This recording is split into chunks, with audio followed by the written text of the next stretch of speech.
नमस्कार मित्रों, मैं विकास वर्धन आज पुनः आप लोगों के समक्ष एक नई कहानी लेकर उपस्थित हुआ हूँ। एक ऋषि हुआ करते थे। एक बार की बात है, उनकी पुत्री दोपहर के समय मायके से वापिस आ गई।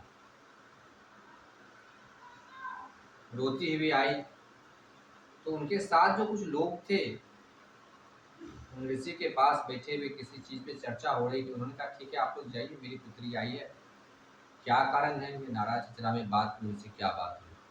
सब लोग चले गए। उन्होंने अपनी पुत्री से पूछा कि क्या हुआ बेटी, ये तुम अचानक कैसे वापस आ गई? ये तो तुम्हारे आने का समय नहीं था, ना ही तुमने कोई सूचना दी और बिना सूचना के अचानक आ गई। दामाद जी ठीक तो हैं? तो उनकी बेटी ने कहा कि क्या बताऊं, हमारे पति आजकल जुआ खेलने लगे हैं, शराब पीने लगे हैं, मुझे गाली गलौज करते हैं, मारते पीटते हैं। अब मैं वहाँ पे नहीं रह सकती है ऐसी हालत में, इसलिए मैं थक हार कर वापस आ गई। अब मैं वहाँ नहीं जाऊँगी, वो मुझे मारते पीटते हैं, गाली गलौज करते हैं, इससे मैं कैसे जाऊँ वहाँ पे। तब उन ऋषि ने कहा कि शादी के पूर्व जहाँ तक मैंने पता किया था, वो तो शास्त्रों के ज्ञाता थे, फिर उन्होंने ऐसा काम कैसे कर डाला? कोई बात नहीं, शास्त्रों का ज्ञान व्यर्थ नहीं जाएगा। तुम अभी जाओ, अंदर जाके आराम करो, मैं दामाद जी से बात करता हूँ। दामाद जी को उन्होंने सूचना भिजवाया कि आइए बात करनी है। दामाद जी आए। उन्होंने कहा कि हमारी बेटी तो बहुत कम पढ़ी लिखी है, शास्त्रों का ऐसे कोई ज्ञान नहीं है। आपको तो शास्त्रों का ज्ञान है, मैं आपके बारे में जानता था, तभी मैंने आपके यहाँ संबंध किया। तो आपके प्रति आसक्ति से भरी हुई है। इसकी आसक्ति को मुक्त करने के लिए आप जब भी बाहर जाने लगें तो इसे गीता का एक श्लोक पढ़ा कर चले जाएं, बस। और मुझे आपसे कोई शिकायत नहीं, आप इसे ले जाइए। और जब भी आपको बाहर जाना हो, जहाँ भी जाना हो, चाहे जुआ खेलने जाना हो, चाहे नृत्यांगनाओं की नृत्य देखने जाना हो, चाहे जिस किसी कारण में भी जाना हो, शराब पीने जाना हो, जहाँ भी जाना हो, आप इसे गीता का एक श्लोक पढ़ाकर चले जाएं, ताकि यह आपकी आसक्ति में रोए नहीं। तो दामाद जी ने कहा, चलिए ठीक है, कोई बात नहीं। ऐसा कहते हुए वह इस बात को हल्के में लेते हुए वह अपनी पत्नी को लेकर चला गया। अब अगले दिन उसे फिर जाना था जुआ घर।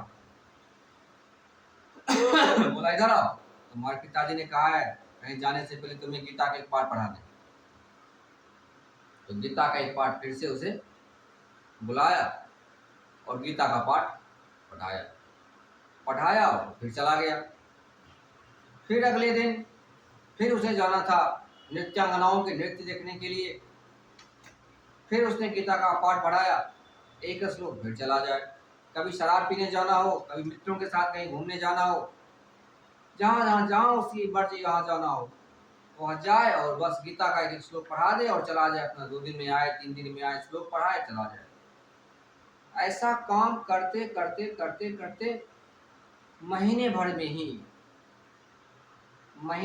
ही जब वह गीता का श्लोक पढ़ा रहा था अपनी पत्नी को, तो उसे सिखाने के दरमियान उसे अपने भीतर का ज्ञान स्पष्ट दिखने लग गया कि अरे मैं ये क्या कर रहा हूँ। जब वह शास्त्र के संपर्क में आया और बार बार गीता के श्लोक में कर्म योग, ज्ञान योग, भक्ति योग और इंद्रिय भोग की जो व्यर्थता है, इस सब को बार बार जब वो समझाने लगा और उनकी पत्नी काउंटर क्वेश्चन करती थी, उसे समझाना पड़ता था कि इंद्रिय भोग किस प्रकार से हानिप्रद है। अब जब अपनी पत्नी को वो इंद्रिय भोग के बारे में, उसकी व्यर्थता के बारे में समझाए, तो वह खुद इंद्रिय भोग में कैसे आसक्त हो। धीरे धीरे उसे होश होने लगा, अरे ये मैं किस रास्ते पे जा रहा था। तब उसे इस बात का होश हुआ और वह उन सारे जितने भी अंधे कर्म थे वो सब उसने छोड़े और पुनः अपने ससुर जी के पास पहुंचा। उन्होंने कहा कि आपने मुझे बचा लिया, मैं पता नहीं कैसे इस पतन की खाई में बढ़ा जा रहा था। उनके ससुर ने कहा कि मैं जानता था कि आप शास्त्रों के ज्ञाता हैं, किसी कारणवश क्षणिक माया ने आपकी आंखों के ऊपर पर्दा डाला है, बस थोड़े से होश की आवश्यकता थी। ज्ञानी तो आप थे ही, या तो मैं पूर्व से जानता था, लेकिन कुछ क्षण के लिए माया ने आपको अंधा कर दिया था, इसलिए मैंने कहा कि आप गीता इसे पढ़ाइए। तो गीता जब आप इसे पढ़ाएंगे तो ज्ञानी तो आप हैं ही, आपकी नींद खुल जाएगी, बस थोड़ी सी माया आपकी आंखों के सामने आ गई।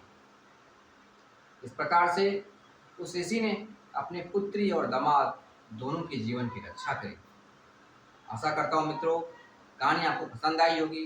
कहानी पसंद आए कहानी को लाइक कीजिए, चैनल को सब्सक्राइब कीजिए और जीवन में इस प्रकार की घटनाओं को, इस प्रकार के बोध को अपने जीवन में उतरने दीजिए। बहुत बहुत धन्यवाद।